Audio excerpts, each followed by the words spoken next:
Have you ever noticed that as people grow wiser, they often drift away from the crowd? That the sharper a mind becomes, the quieter its surroundings tend to be. It's almost as if intelligence doesn't crave company, it craves clarity.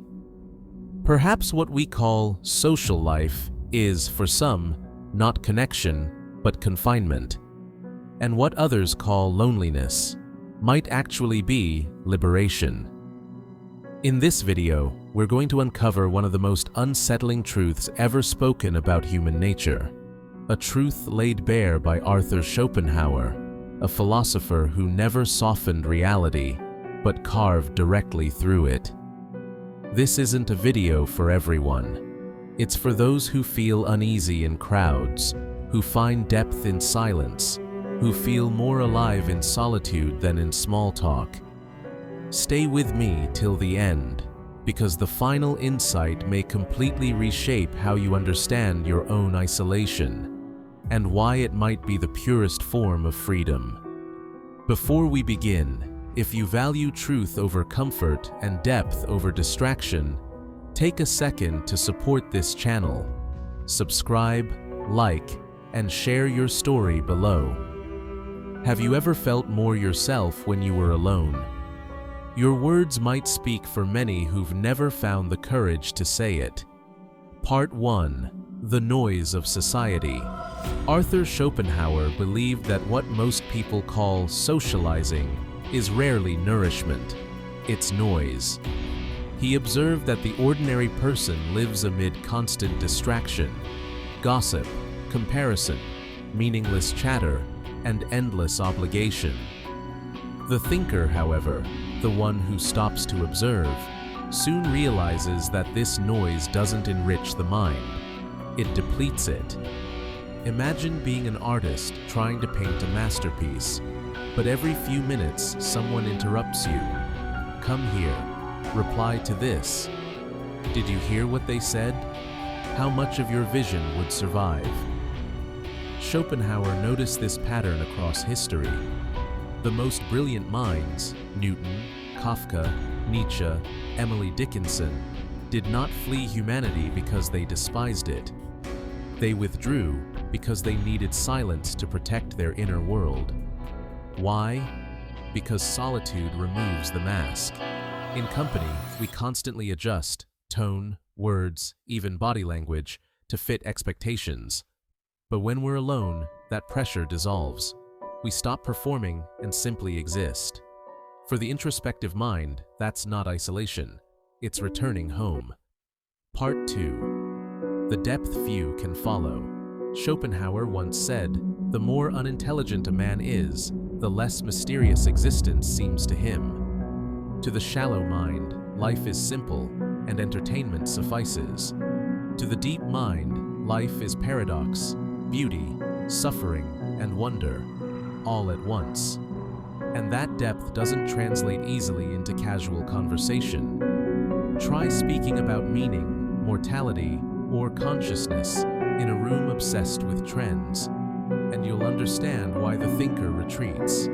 It's not misanthropy, it's exhaustion. Schopenhauer argued that most social interaction isn't about connection, but validation.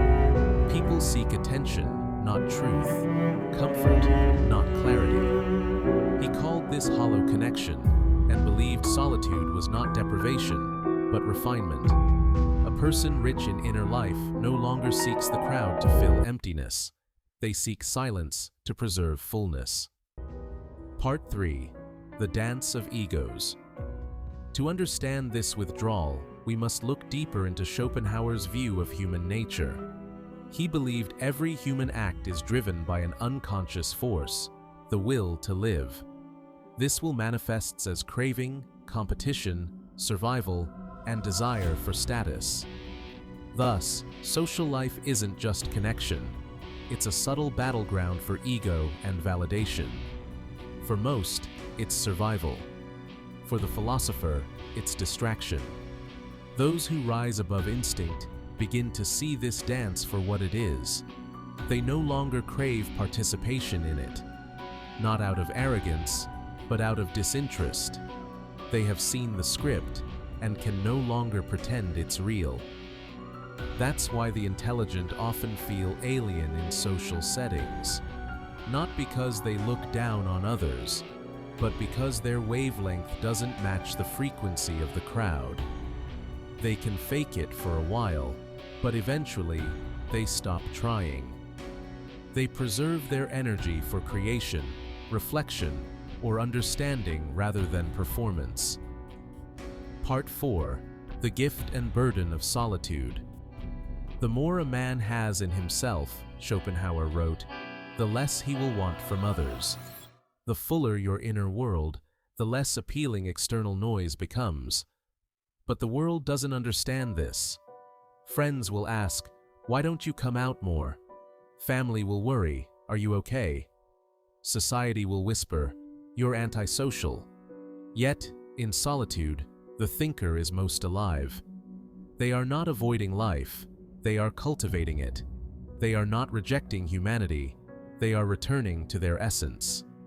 Solitude is often mistaken for coldness, but for the intelligent, it is warmth, the fire of self-awareness. It is here they encounter the self without filters, and that meeting, while uncomfortable, is transformative. Because once you meet yourself, you can never go back to being a stranger. Part 5. Awakening through solitude. The journey usually begins early. The intelligent child feels different, more observant, sensitive, thoughtful. While others chase trends, they chase meaning.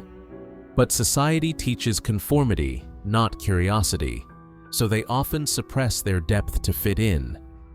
Until one day, they stop. They stop forcing themselves into rooms that drain them. They stop pretending to care about things that don't matter. And instead, they retreat inward. That retreat is not escape, it's evolution. In solitude, we face what crowds help us avoid: ourselves. Our fears, dreams, and truths rise to the surface. It's uncomfortable, but it's the beginning of inner mastery. Nietzsche understood this when he wrote, "The higher we soar, the smaller we appear to those who cannot fly." Solitude, he believed, is the cost of truth. And truth, for minds like Nietzsche and Schopenhauer, was the ultimate calling. Part 6. Seeing the world clearly. When you step back from the noise, something profound happens. You start seeing. Not just hearing words, but noticing patterns.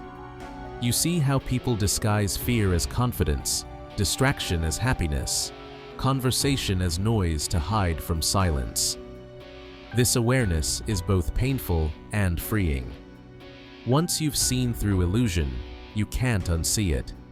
You begin to crave truth, not comfort. And that craving leads to self-possession, independence, and peace. Schopenhauer warned that the greatest folly is to sacrifice one's inner well-being for society's idea of happiness. Every time you compromise your peace to please others, you lose a piece of your soul. But solitude gives it back. Part 7. The Paradox of Awakening. Here lies the great paradox. The more awake you become, the lonelier the path feels. The more you understand, the less you can explain. But at the same time, the more free you are from illusion. You lose the crowd, but gain yourself. Solitude is not emptiness, it's space. Space for the mind to breathe, the spirit to expand, and the self to evolve. It's not a punishment, it's preparation. Preparation for living life deliberately, rather than reactively. In your quiet moments, who are you? What truths surface when the noise fades? Would you trade that depth for the comfort of conformity? Part 8. The Final Revelation. Here is Schopenhauer's ultimate truth. The highest form of realization can only occur in solitude. Not in applause, not in love, not in conversation, but in the unflinching stillness of your own being. In that silence, the illusions fall away. You see what's real. You stop needing approval, validation, or noise. You gain something rarer, sovereignty over yourself. Schopenhauer saw this as an act of rebellion, a quiet defiance against a world addicted to distraction. To be alone and content is to be free from society's greatest illusion, dependence. That freedom is not cold, it's sacred. Once you've known it, you can step back into the world, not to be consumed by it, but to contribute to it. You no longer speak to impress, you speak with purpose. You no longer connect from lack, but from fullness. You no longer seek meaning, you embody it. Part 9. The Solitary Path.